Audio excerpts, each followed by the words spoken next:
Hey guys, Jacob Fisher here, lead developer on Spacewrights, here to show you my game. So if you didn't know, Spacewrights is a science fiction 2D strategy spaceship simulation game where you explore, build, and create a galactic empire coming to PC, Mac, Linux, iOS, and Android platforms in 2015. However, a crowdfunding campaign is going to be launching very soon with this playable demo, so I'd figure I'd go over what's in this playable demo, specifically the survival mode today. So let's jump in. Now, like most other games with wave-based combat, there's difficulties. We're just going to do easy because I don't want to die in front of you guys. So, this is fleet versus fleet combat, so you have to build up your fleet and choose which ships you want to do. When you first start, we unlock 3 ships for you, and there are many, many more for you to unlock by playing through the demo multiple times. So, let's use this guy. And we'll place him on our battlefield. We get the left side of the screen, so I'll put him over here. And we still have a little bit of money left, so looks like this is the only ship that'll fit still. And we'll put him up here. I'll go over what's in the ship in a second. So there's really nothing left we can place. So I'm just going to start the game and explain what's what. So when you start, you actually get your little dudes, and you can click on things to pause it quickly, so the wave doesn't warp in us while I'm explaining everything on screen. So your ship is up here, and this is the ship status bar that tells you everything about your ship. This is how much power is currently available out of the total. The white bars are health. When they go black, that means you've lost a bar of health.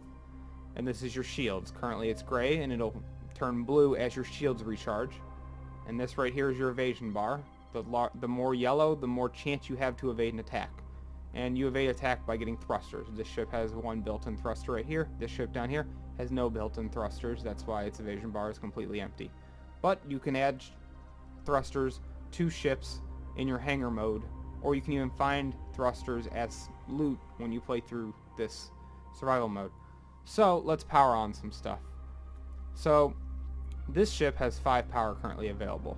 You probably want to turn on the shield, because if you don't have defenses, you're going to get killed quite fast. So I'll turn on this. Now it took 1 bar of power. How you can tell that is if you look, it has 1 unbroken outline. That means it takes 1 power. Whereas this has 1 break in it, so there's 2 sides to it. That means it requires 2 power. This one also requires 2 power. So we have 4 left. So let's turn on our teleporter system and our weapon system. This is an infirmary. It just heals your dudes. We don't really need to heal them at this time, so there's really no use to have it powered. Down here we have generators. Generators provide us with more power. Currently we have 9 out of 9, but if we were to power it off, we lose that extra power the generator provides. So let's keep that on. So here, same thing. We probably want to turn on our shields. Now if you notice, these 2 charged instantly, where this one down here has not started recharging. That's because the game's paused. These are called barriers, and what barriers do is at the beginning of the battle, they'll be fully charged instantly, but the moment they take damage, they collapse and will not recharge until the wave is over.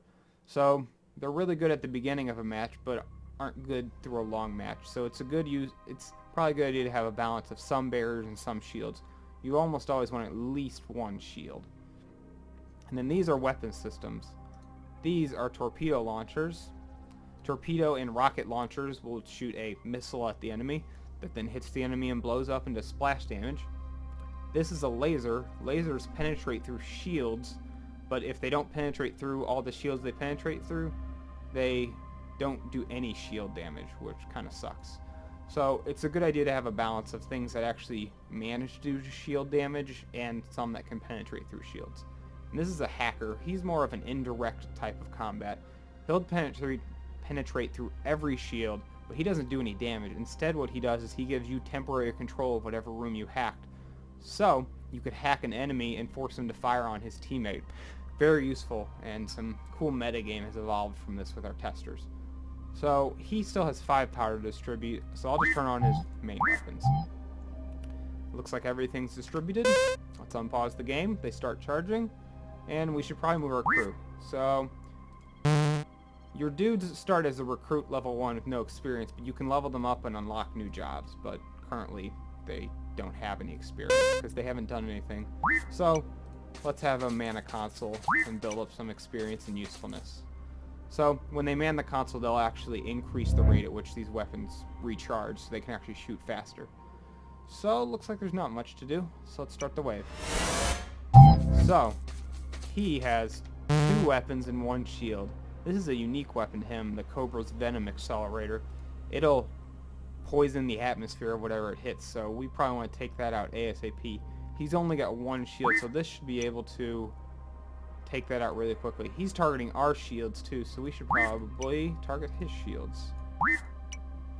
So we've targeted his shields and his weapons. We can unpause the game and let the firing commence.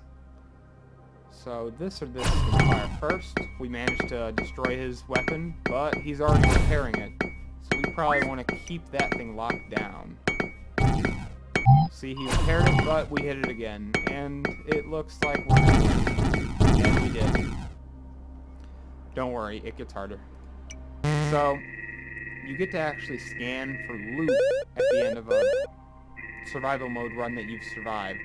And what loot is available depends on what you actually destroyed. You're more likely to find items that the enemy had than just random items.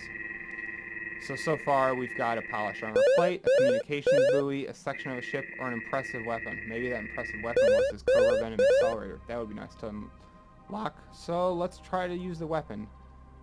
As you approach the critically damaged weapon, it powers on, and you start to retreat, and communications come on. A being has survived space by hiding inside the sealed turret and offers to join you.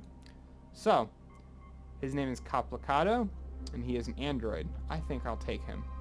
So I need to choose a ship to place him in. This is our main ship, so let's place him in here. Now we can choose exactly where we want to put him. I'll put him in here. So, there's our new dude. He's just a very basic android. But androids are cool because they don't require air to breathe.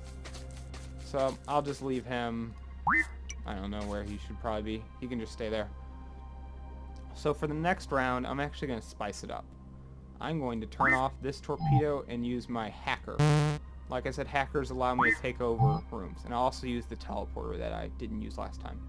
So, I'm going to unpause it and start the next wave.